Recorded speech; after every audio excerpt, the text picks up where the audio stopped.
teman-teman mau percaya bahwa rugi pakai KPR, ya teman-teman benar. Bingung dan ribet memilih KPR? Ajukan KPR kamu di kpracademy.com.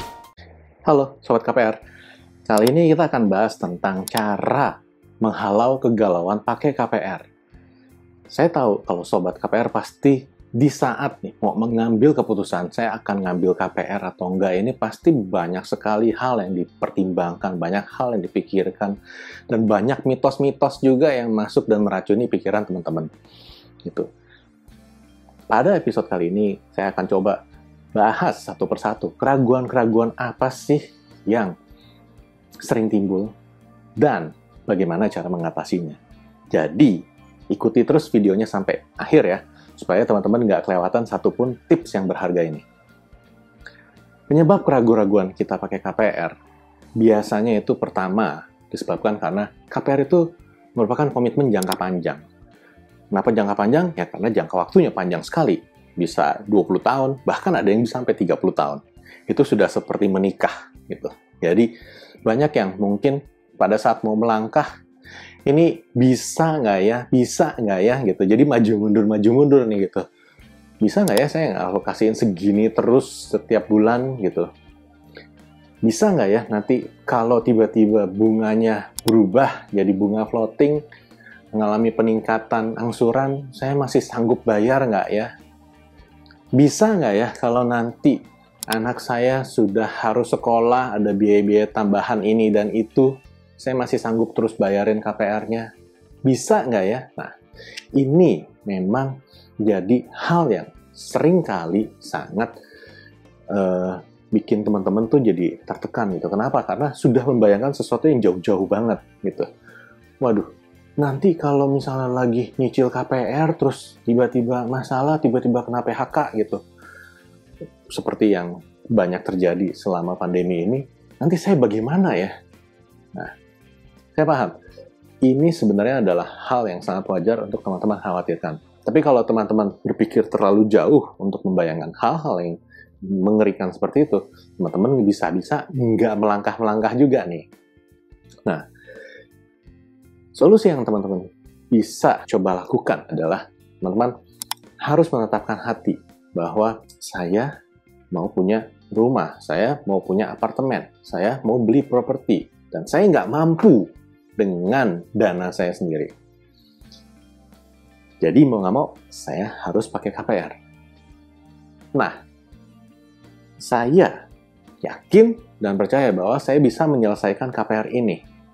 Kenapa? Karena kalau saya nggak bertransaksi saat ini, saya menunda 1 tahun, 2 tahun, atau 5 tahun ke depan, bisa jadi nanti malah butuh KPR-nya malah jadi lebih gede lagi, dan nanti malah jadi makin serem gitu loh. Kalau sekarang misalnya mau beli rumah, butuh KPR-nya mungkin sekitar 500 juta gitu. Mungkin kalau udah jalan 3 tahun atau 5 tahun ke depan, bisa jadi angkanya udah berubah. Enggak lagi 500 juta, tapi bisa jadi udah 800 juta atau 1 miliar. Nah, kalau itu kan nanti kewajiban per bulannya pun kan juga udah akan berbeda lagi. Jadi, saat teman-teman mau mempertimbangkan mengambil KPR, teman-teman harus tetapkan hati dan ini memang saya butuh, saya lakukan sekarang, saya rencanakan. Nah, poin yang berikutnya terkait dengan keraguan-keraguan yang sering timbul itu adalah takut ditolak nih KPR-nya.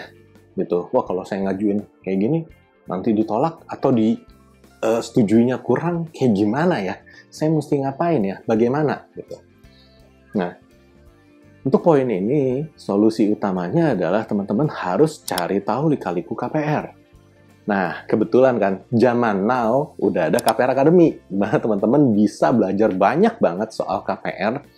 Jadi, teman-teman udah bisa mulai ngeraba nih, KPR ini binatang apa ya, bentuknya seperti apa ya. Nah, di saat teman-teman mempelajari apa yang di-sharingkan terus di KPR Academy, perlahan demi perlahan teman-teman udah makin dapat gambarannya nih.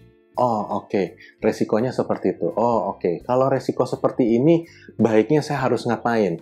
Perencanaannya mesti bagaimana? Dan hal-hal lain-lainnya yang penting juga untuk teman-teman ketahui. Oh, kalau kayak begini, oh hati-hati, mesti hati-hati. Bisa ditipu. Oh, kalau gini, oh bisa kejeblos. Nah, saat ini kan sudah banyak sekali yang di-sharingkan oleh KPR Academy. Jadi, teman-teman, yang penting luangkan waktu dan cari tahu lika-liku KPR.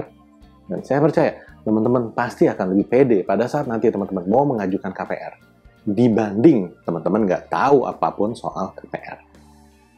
Nah, poin yang berikutnya terkait dengan penyebab keraguan-raguan, katanya rugi pakai KPR. Nah, di sini nih, ini yang paling saya suka gitu. Kenapa? Karena memang banyak pendapat yang ngomong, rugi, bayar rumahnya bisa 2 kali lipat gitu. Karena kan bayarin bunga terus, total nanti setelah 20 tahun bayarnya sekian. Oke, kalau teman-teman mau percaya bahwa rugi pakai KPR, ya teman-teman benar. Tapi kalau teman-teman nggak mau percaya bahwa pakai KPR itu bisa ngerugiin teman-teman, teman-teman juga benar. Gitu. Jadi intinya apapun yang teman-teman percayai terkait dengan rugi atau tidaknya pakai KPR, itu teman-teman bisa benar-benar benar. Nah, bingung kan? Nah, saya juga bingung. Oke, lanjut ke yang poin intinya ya. Kita bercandanya selesai dulu. Sebenarnya kalau misalnya ngomong katanya rugi pakai KPR, kita harus cari tahu memang ruginya dari sisi apa nih? Apakah karena bayar bunga? Iya, bayar bunga 20 tahun nanti kita udah kayak beli 4 rumah saat itu. Nah, di sini teman-teman perlu tahu bahwa yang namanya uang itu ada nilai ekonomisnya yang kita seringkali kalau istilah bekennya ya, kita bisa bahas itu tentang time value of money. Jadi, seiring dengan berjalannya waktu, nilai uang itu makin lama, makin berkurang. Jadi kalau sesuatu yang teman-teman bisa beli saat ini, misalnya dengan harga 1.000, bisa jadi nih berapa tahun ke depan, mau beli barang yang sama, mau nggak mau, harus keluar duitnya lebih gede. Misalnya 1.500 atau bahkan 2.000. Nah, di sini teman-teman harus pertimbangkan juga. Jadi kalau dibilang, KPR kan bayar bunga, wah rugi itu. Yakin rugi. Kalau dibandingkan dengan kenaikan harga properti bagaimana? Kalau ditunda tadi misalnya 5 tahun gitu, bisa apa? Ngikutin, yakin. Nggak ada yang berani ngasih jaminan. Ini harganya pasti akan naik terus atau bagaimana? Tapi di satu sisi, nggak ada juga yang berani kasih jaminan bahwa ini harganya akan stabil. Atau harganya, nanti bisa turun. Kenapa? Karena bakal ada pandemi lagi. Atau bakal ada dampak dari perang Rusia-Ukraina dan bla bla bla. Ya, itu bisa betul, bisa enggak ya. Balik lagi, itu kan prediksi orang gitu. Bisa jadi dampaknya berbeda. Gitu. Jadi, yang teman-teman perlu sadari dan bandingkan di sini adalah bayar bunga itu coba dibandingkannya dengan potensi kenaikan harga. Kalau memang ujung-ujungnya nggak naik harga, wah memang benar, berarti bisa rugi. Tapi teman-teman perlu tahu kan, alasan kenapa teman-teman beli properti tersebut pertama kali. Ya kan bukan cuma untuk mendapatkan kenaikan harga dan segala macam, tapi ada alasan-alasan lainnya. Nah, hal terakhir yang saya tekankan di dalam sharing kali ini adalah rugi pakai KPR itu kalau makainya nggak smart, nggak pintar. Kalau teman-teman ngikutin apa yang disarankan oleh KPR Academy, atau teman-teman mau konsultasi lebih lanjut, nanya, baiknya buat KPR saya ini kayak gimana ya? Saya mendingan milih yang seperti apa? Saat ini saya udah lagi jalanin KPR. Saya mendingan lunasin dipercepat atau saya take over ya. Nih, saya lagi bingung nih. Saya mau bentar lagi masuk ke bunga floating.